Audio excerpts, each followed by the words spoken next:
বর্বরিক এবং তার ত্রিবাণ। মহাভারতের মহান যুদ্ধের এক এমন বীর যোদ্ধার কথা বলি, যিনি মাত্র ৩টি বাণ দিয়ে পুরো যুদ্ধ শেষ করতে পারতেন। তিনি ছিলেন বর্বরিক, ভীম ও হিডিম্বার নাতি এবং মহাবলী ঘটোৎকচের পুত্র। জন্ম থেকেই বর্বরিক ছিলেন অসাধারণ শক্তিশালী।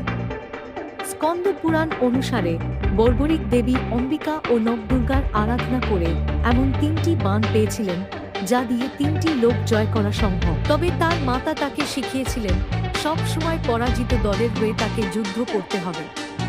যখন মহাভারতের যুদ্ধ শুরু হতে যাচ্ছিল, বর্বরিক তার ত্রিবাণ ও নীল ঘোড়া নিয়ে যুদ্ধক্ষেত্রের দিকে এগিয়ে যান।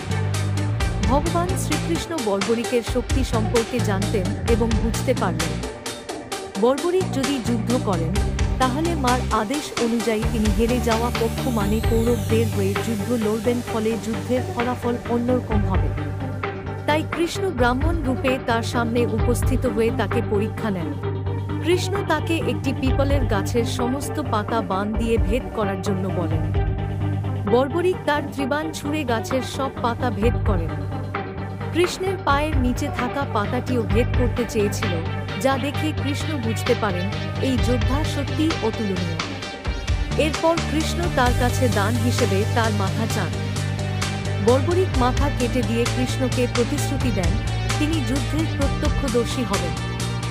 যুদ্ধ শেষে বর্বরিক বলেন এই যুদ্ধ একমাত্র শ্রীকৃষ্ণের নীতির দ্বারা জিতেছে।